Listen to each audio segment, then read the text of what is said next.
Hi friends, అందరూ ఎలా ఉన్నారు? అందరూ బాగున్నారు కదా? మేము ఎల్లారం పోచమ్మ గుడి దగ్గరికి వెళ్ళాం. బుధవారం రోజు పొద్దున 10 గంటలకు బయలుదేరాం. 12 గంటల అయ్యేటప్పటికి గుడి దగ్గరికి చేరుకున్నాం. మేము 10 మందిని కలిసి టాటా ఏసీ మాట్లాడుకొని వెళ్ళాము. మా మేడం మొక్కు తీర్చుకుంటున్నారు, అయితే మమ్మల్ని ఇన్వైట్ చేశారు. ఇదో చూడండి, మేము 10 మంది వచ్చాము. ప్లీజ్ అండి, నా ఛానల్ సబ్స్క్రైబర్ చేసుకోండి. ఇది అమ్మవారి టెంపుల్లోకి వెళ్ళే ఫస్ట్ ద్వారము, అంటే ఈ దారి నుంచి వెళ్తారు. ఇక్కడ గుర్రాలలాగా ఉన్నాయండి. వీటిని ఆ దేవుళ్ళని ఏమంటారు అన్నది నాకు అంత ఐడియా లేదండి. వీటిని ఏమో అంటారు, గుర్తు రావట్లేదు. ఇక్కడ పోచమ్మ తల్లి అందరికి మొక్కు తీర్చుకుంటున్నారు. ఎవరికి వాళ్ళు ఏమి మొక్కుకున్న వాళ్ళ మొక్కు తీర్చుకుంటున్నారు. ఈ అమ్మవారి దగ్గర ఏది మొక్కుకున్నా జరుగుతుందంట. సత్యంగల్లి తల్లి అంట. చూడండి, అమ్మవారు ఎంత బాగా కనపడుతున్నారు చూడండి. ఈ పక్కన ఉన్నది కూడా అమ్మవారే, ఏ అమ్మవారు అన్నది తెలీదు. పోచమ్మ తల్లి, ఎల్లారం పోచమ్మ తల్లి. బెల్లంపల్లి దాటిన తర్వాత, మంచిర్యాల నుంచి బెల్లంపల్లి దాటినాక 1 గంట జర్నీ ఉంటుంది. 1:30 గంట పడుతుంది. బస్సులు అవైలబుల్ అంటే ఒక బెల్లంపల్లి వరకు, అక్కడి నుంచి ఆటోలు మాట్లాడుకొని వెళ్ళాలి. చాలా అమ్మవారు అయితే చాలా మంచిగా అనిపించారు. చూస్తుంటే ఇంకా చూడాలన్నట్టు అనిపించారు. ఎవరికి వాళ్ళు మొక్కులు తీర్చుకొని బయటకు వచ్చేస్తున్నారు.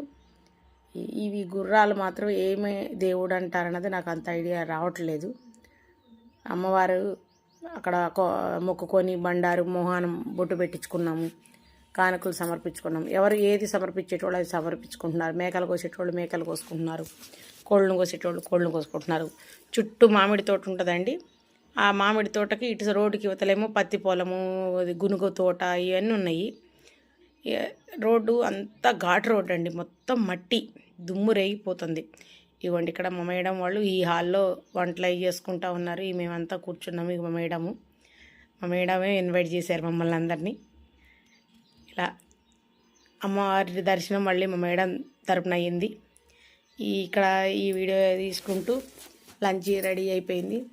చిన్నగా లంచ్ చేసాము. లంచ్ వీడియో అయితే తీయలేదు. ఇంకా చిన్నగా బయటికి తోట చూద్దాం, మామిడి తోటలోకి వెళ్ళి కొన్ని ఫోటోలు దిగుదామని చిన్నగా బయటకు వస్తున్నాము. వచ్చి మామిడి తోటలోకి దారి పట్టినాం. ఎండ బాగా అనిపిస్తుంది, చల్లగా ఏమి లేదు. కింద మాత్రం దుమ్ము మాత్రం బాగా డస్ట్ ఉందండి. ఎంత అంటే మనం నడుస్తుంటే ఆ దుమ్ము పైకి లెగుస్తుంది. ఎంత నీట్గా వచ్చినా లాస్ట్కి వచ్చేటప్పటికి దుమ్ముతోటి ఇంటికి వెళ్ళాము. అలాగే ఇగోండి మామిడి తోటలోకి వస్తున్నాం. ఇక ఇదంతా వెహికల్స్ పెట్టుకున్నారు ఈ ఖాళీ ప్లేస్లల్లో. ఈ పక్కకే మామిడి తోటలు ఉన్నాయి, అటు ఇటు అని చుట్టుపక్కల మామిడి తోటలు ఉన్నాయి. మేము మామిడి తోటలోకి దారి అండి ఇది వెళ్తున్నాము. కానీ చుట్టూ అవి చికెన్ కోళ్ళను కోసిన బూరు ఉంటుంది కదా, ఆ బూరు అవన్నీ వేసారు. స్మెల్ బాగా వస్తుంది. కానీ చూడడానికి మాత్రం అంత ఏరియా బాగుంది. ఇక్కడ ఇళ్ళు అనేటివి ఏమి ఉండవండి. ఓన్లీ అమ్మవారి దర్శనానికి వస్తారు, మొక్కుకునేటోడు మొక్కుకుంటారు. ఈ దారి లోపలికి వెళ్ళామండి అక్కడ వరకు.